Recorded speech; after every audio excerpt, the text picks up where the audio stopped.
Well, new place, new start. This is the beginning of a whole new chapter. Time for a complimentary snack.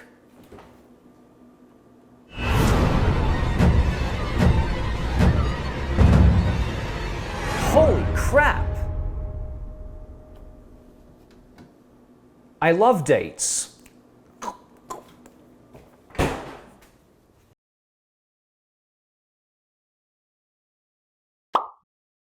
Do me a favor and just look at this cover.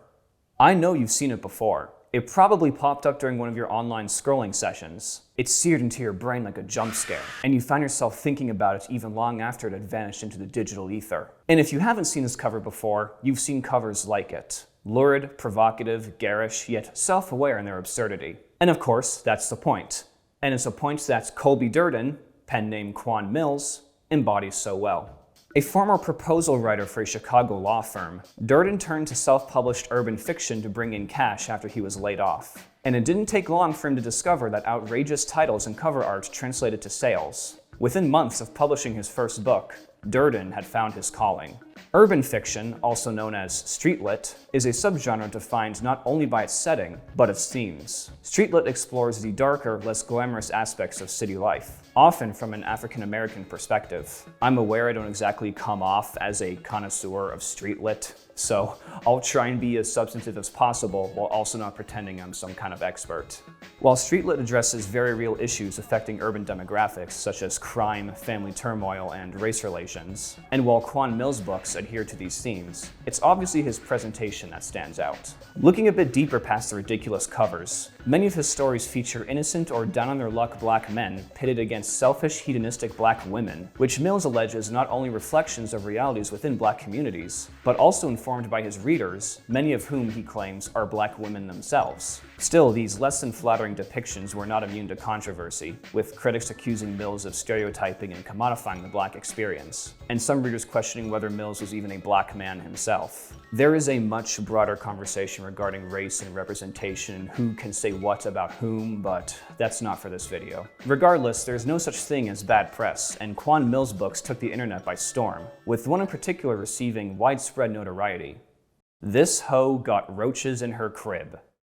I feel like I owe reparations just saying the title. A self-described work of satirical fiction and dark comedy mixed with social commentary about single fathers versus, and I'm quoting the blurb, manipulative ratchet women who use the family court system to their advantage. You know, it's about time we read a book that just lays its cards on the table. No guesswork, no dense prose to unravel, just straightforward stories about ratchet women who yearn for bomb dick. Boy oh boy, this cover art. It's so ironically bad that it horseshoes back to unironically brilliant. Y'all can just pack up and get out. We've clearly reached the logical endpoint of graphic design here. Look, I've been to college, I've seen some ghetto-ass furnishings, but never have I seen a marble countertop braced with a yak gear crate. It took effort to be so blatantly disparate. I'm guessing this stain on the carpet is red wine, but it could also be the resultant nosebleed I got trying to analyze the cover. Oh my fucking god. Oh, and here they are, the roaches themselves, having a grand old time appraising plates of noodles and defying the laws of physics. A feat likewise accomplished by the titular hoe, who appears to be sitting down in the air, not actually on the armrest. Maybe this woman could be a world-class magician if she'd just clean her disgusting house. And trust me, I tried thinking of a clever joke about this guy here, but the best I could manage was, lol, my face when I look at this cover art. Not nearly good enough.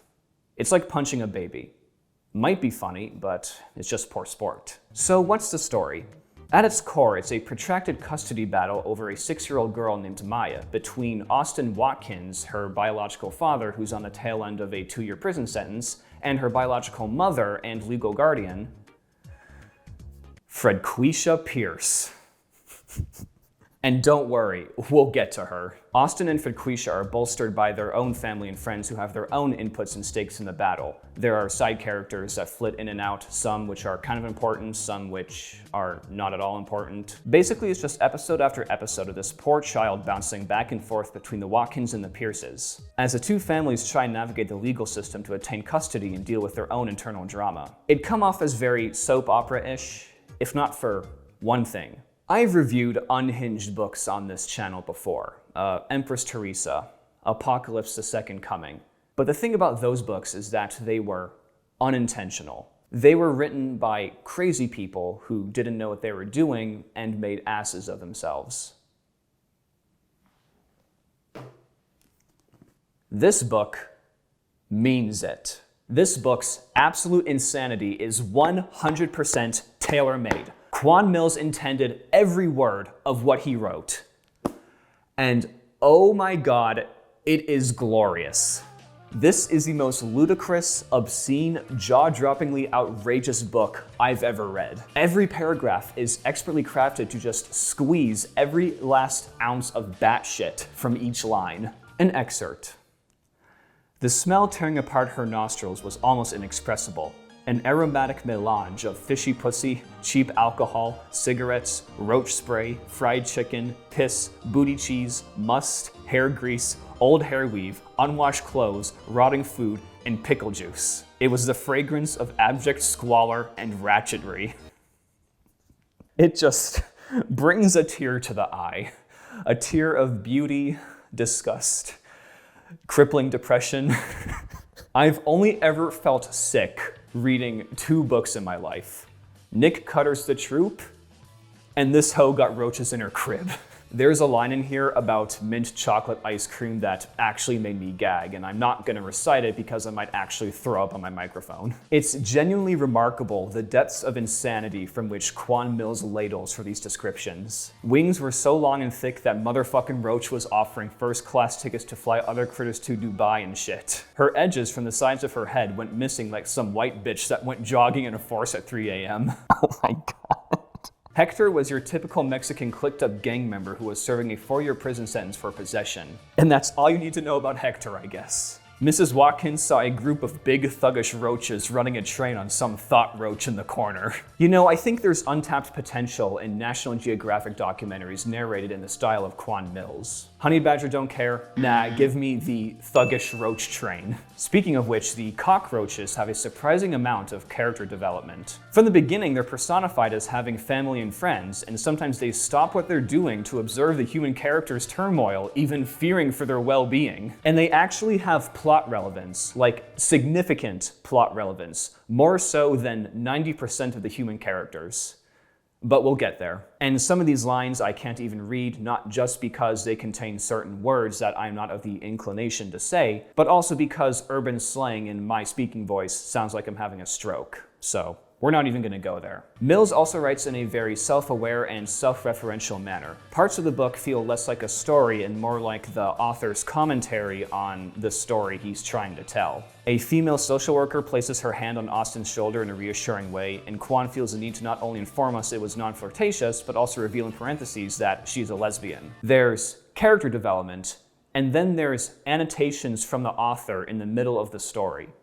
Honestly, that's a Chad move right there. Anytime the word thought is in the text, it's in all caps, as if the author poured all his indignation into each instance of its use. If she breathes, she's a thought! The narrative voice, which is third-person universal, drops the phrase #winning in the middle of the text. We're not just shattering literary conventions here. We're violating their corpses and pissing on their graves.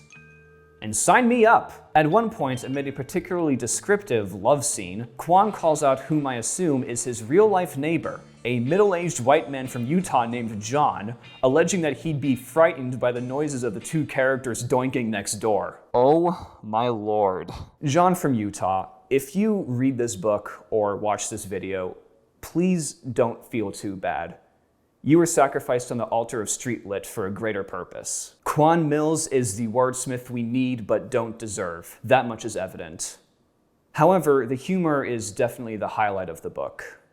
Things start to go a little south from here. For instance, characters. Our protagonist, Austin Watkins, spends most of the book in prison, hearing news through the grapevine, and even when he does get out, his role is mainly to serve as a sponge for the story's themes. It's mostly his mother, Dolores, that instigates a lot of the action on his behalf, and she's probably the best character in the book, but that's kind of a low bar. Maya is about as token a cutesy young girl as you can get, alternating between bright-eyed whimsy and pitiful misery depending on the situation. She too is a sponge for the book's themes, an innocent being caught in the crossfire of selfish deceit. She's called Baby Girl throughout the book about as often as her actual name. Sometimes even the narrative voice calls her Baby Girl. I mean, at least we're all in agreement of that. And then there's Fredquisha Pierce, a character who just revels in debauchery and vulgarity, and is the subject of the most hilarious and obscene lines in the book. And you can tell Quan Millz had a lot of fun writing for her and her mother, Evelyn, who's basically just a slightly tamer version of her. When he's not throwing her into the most obscene, unflattering situations in every chapter, he'll even stop the story to reiterate how awful of a person she is. Look, he even acknowledges that he's going off on a tangent. Good golly gosh, this book. She's pure cartoon, I'd even say caricature, yet another sponge for the book's themes. She clearly received the brunt of Quan Millz' attention, which unfortunately segues into the more glaring problems with this book. Apparently, Millz spends anywhere from a few months to a few days writing each of his books, and boy does it show. When you get past the insane, out-of-pocket humor, the novel has the subtlety intact of a drive-by shooting. Some scenes go on for much longer than they have to, and the ones that don't feature Fredquisha or the more salacious characters, you really start to feel how dragged out they are. Other times the prose just flat-out explains character motivations or why a person or scene is bad. Simply laying out thoughts and explanations in place of a properly formatted story makes for a quicker and easier writing process, sure, but it also comes off as tacky and kinda lazy. I get this isn't exactly high art we're dealing with here, but you can cut out most, if not all of it, and still make the same point. Additionally, there's writing errors on almost every page. Sometimes character names are swapped. At one point, a corrections officer reminisces on his daughter Christina, who died of leukemia, only for him to reminisce again 2 pages later, but she's named Mariah for some reason. Either that, or Officer Clayton had 2 daughters who both contracted leukemia and died at the exact same time at the age of 28. And surprisingly, that's not the most impossible thing in this book. The paragraphs at the end of chapter 18 repeat at the beginning of chapter 19, and at one point there's a "to be continued," only for the plot line to continue literally the next page. Why? Why do we need a "to be continued" in the middle of an ongoing story? Does the audience really need a cliffhanger ending between one page and the next page? Like, you really had to build the anticipation of turning the page. Again, Quan Millz does not strike me as a crazy person, unlike other authors I've featured on this channel, so he's probably aware of these errors and revels in the sort of charm they add to the writing. However, there is one big part of this book that I literally have no idea how to process. So remember, amid all the insanity, there's this ongoing custody battle that'll determine the fate of an innocent 6-year-old girl. And, spoiler alert, Maya ends up getting hospitalized in the 3rd act and dies from her condition. And what condition was that exactly? Really prep yourselves for this, folks. Like, turn up the volume, adjust your perches, steel your minds for this oncoming collection of words. Ready? Rapid onset bacterial meningitis from the triple OG chief roach of a gang of hood roaches who bit her in the face because she didn't have food for him. So, ignoring the fact that a cockroach bite can't pierce human skin, the paradigm incident that puts this girl in the hospital brings all the characters together and manifests as this heart-crushingly tragic episode was caused by a hangry hood roach. I legitimately have no idea what to make of this. The book's been unsteadily balancing black comedy and social commentary this whole time, but here the comedy oversteps its bounds and just takes a knife to the story and tone. Maya's suffering and death are treated with, I'd say, an appropriate amount of gravitas. But when the circumstances that lead up to it are this absurd, it comes off as awkward and, well, crude. Maybe I'm overthinking this, but again, this is supposed to be the emotional zenith of the story, the culmination of all the themes and arcs we've been following this whole time. And there's something dissatisfying about it being instigated by a hood roach with super jaws. And of course, all these trials, shenanigans, and flagrant displays of ratchetry lead to the novel's ultimate message. Love thy neighbor. Wow. This VeggieTales morality lesson is brought to you by the triple OG Chief Roach. And that was This Hoe Got Roaches in Her Crib. Is it good? Kinda. In a way, this book definitely has problems, but none of them go so far as to ruin the story. I found myself laughing at them more than I was annoyed by them.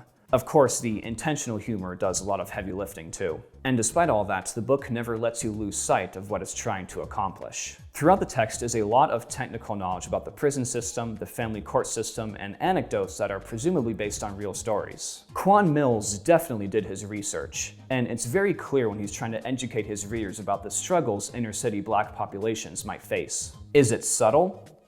No, but nothing in this book is subtle. And hey, I did learn a few things, and who am I to complain about learning something? What Quan Millz accomplished with this book is what any great comedy should: convey a message through humor. Granted, it's ridiculous lowbrow humor that tacked on 3 years of purgatory for each time I laughed, but hey, it was worth the $13 on Amazon. So do I recommend this book? Yeah, sure, I guess I do, if the writing errors, blistering satire, unhinged comedy, and racially charged language don't offend you. At the very least, I think you'll get something out of it. Whether it's fresh eyes on real issues, a barrel full of laughs, or a TMD because your jaw kept dropping on the floor while reading. So, should I read more Quan Millz books? Let me know in the comments, and don't forget to like and subscribe to see more content like this. But for now, take care. I'll see you all next time.